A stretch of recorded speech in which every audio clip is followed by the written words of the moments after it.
Taip jau išeina, kad į antrą kanalą vis apie laikrodžius. Pažadu, kad tai bus ne visada, bet taip jau sukrito.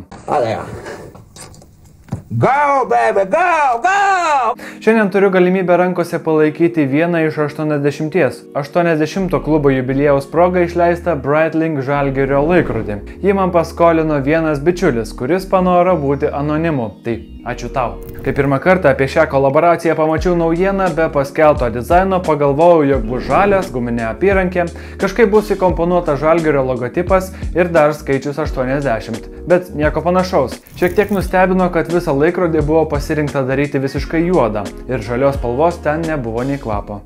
Visiškai sutinku su Greenpeace'u. Ar kaip? Greenpeace'u. Žalia taika. Va čia yra pataikai žmogaus esmę. Bet gal pradėkime nuo pradžių. Dėžutės. Iš tikrųjų, ji man pasirodė ypatinga. Tikrai svarbiai progai. Didžiulė stačiakampė ir sunki. Nukėlus apsaugą jie atsidaro kaip lagaminas. Ant dangtelio įspausti visi Žalgirio trofėjai. Šone įdėta laikrodžio metalinė kortelė su serijos numeriu, o apačioje ir kodas su Insider klubo narystė.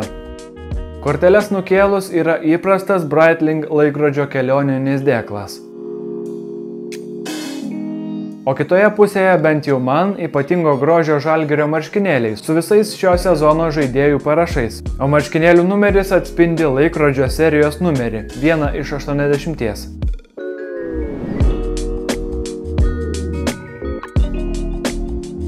O dabar pereikime prie vidurio, prie laikrodžio.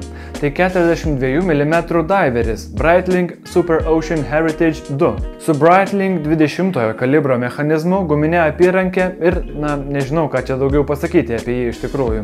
Šiaip pats laikrodis labai malonus, geros kokybės, jis maloniai guli ant rankos. Viskas kaip reikiant apdirbta ir tikrai jaučiasi aukštesnė klasė.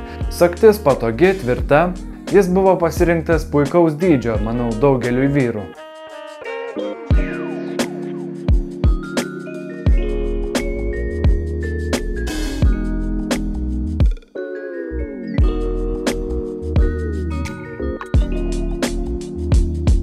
Tai puikus laikrodis, bet kažkaip aš bent jau asmeniškai iš kolaboracijos tikėjausi daugiau. Jis nieko nesiskiria nuo įprasto modelio. Tik tiek ant ciferblato, pašalinus 9 valandos žymą arba vadinamąjį markerį, buvo įdėtas Žalgirio logotipas. Ir tai jis jaučiasi kaip ne savo vietoje, toks nesimetriškas ir akį rėžiantis plėmas. Dėžutė man tikrai įspūdinga, bet pati kolaboracija atrodo per daug minimalistinė. Šio Žalgirio laikrodžio kaina yra beveik 6,5 tūkstančio eurų. Naujas lygiai toks pat tik be Žalgirio logotipo jums kainuotų kažkur nuo 4 iki 5 tūkstančių eurų. Yra ir už 3, bet tarkime apie 4,5 tūkstančio grubiai. Ar nuostabi dėžutė, marškinėliai, klubo narystė ir emocija verta apie 2 tūkstančių eurų, nežinau. Čia turbūt spręsti kiekvienam pirkėjui. Jei esi didžiulis fanas, kolekcionierius ir gali tai sau leisti, galbūt? Žinoma, prisiminus istoriją, tai daug geriau atrodo už turginį nesusipratimą Festiną ar prastus Rolexo padirbinius primenantys Swiss Military. Šlykštu. Gerai, dar kartą.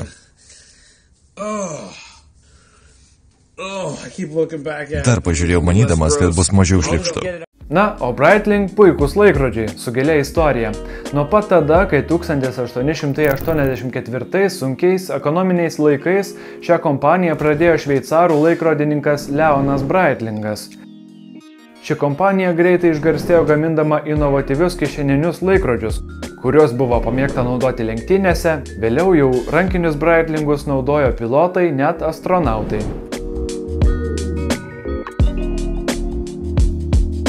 Šeštajame dešimtmetyje prasidėjus nardymo laikrodžių bumui, tokius pradėjo leisti ir Breitling. Su savo Super Ocean linija žmonėms buvo siūloma nebijoti būti aktyviems vandenyje. Su patvariu laikrodžiu buvo galima užsiimti ir įvairiais darbais, vandens ir žiemos sportais ar kita aktyvia veikla po vandeniu ar virš vandens. Ir tai vienas ikoniškiausių laikrodžių iki pat šiandien, netgi per metų metus išlaikiusių savo originalaus dizaino aspektus. Bet iš tokios didelės kolaboracijos man norėjosi kiek daugiau. Na, palyginkime. Praeitais metais pasirodė Inter Milano futbolo klubo ir Tudor kolaboracija. Už 4,3 tūkstančius eurų galėjai nusipirkti Black Bay 58 su specialiai padarytų mėlynu ombre stilistikos ciferblatu ir simetriškai atspaustų klubo logotipu ir 2 žvaigždėmis simbolizuojančius 20 klubo titulų. Taip pat pridedama metalinė apyrankė ir unikali medžiaginė neitų apyrankė. O nežinau kaip jūs, bet turbūt kaip ir dauguma, Tudor vietoje Breitlingo pasirinkčiau va taip va. Aišku, visiškai lyginti negalima, nes jų buvo išleista 1908, bet turbūt supratot, ką norėjau pasakyti.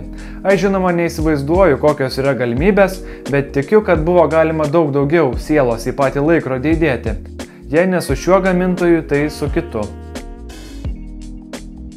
Nors kita vertus, idėja daryti laikrodžių kolaboracijas yra sveikintina. Viena, tai atveda daugiau žmonių į laikrodžių pasaulį, didesnį susidomėjimą ir kažkokį šurmulį, kurio Lietuvoje trūksta. Antra, pataisykite mane, jei klystu, bet sunkiai randu kitą Europos krepšinio klubą, kuris bendradarbiautų ir leistų savo laikrodžius. Pagrinde tai futbolas, įvairūs plaukikai, individualūs sportininkai ar NBA klubai, kurių galimybės daug didesnės nei Žalgirio.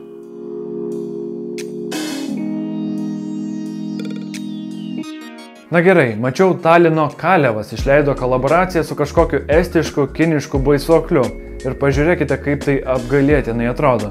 Jaučiu dizaineris atsidarė Word failą, pasirinko negražiausiai skambantį estišką žodį, išsirinko bet kokį šriftą ir nusintė tą nuotrauką tiesiai į Alibaba.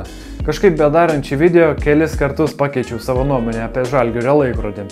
O ką manote jūs? Pasidalinkite komentaruose.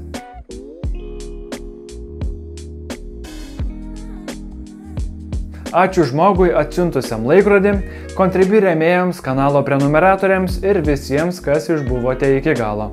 Iki kito karto.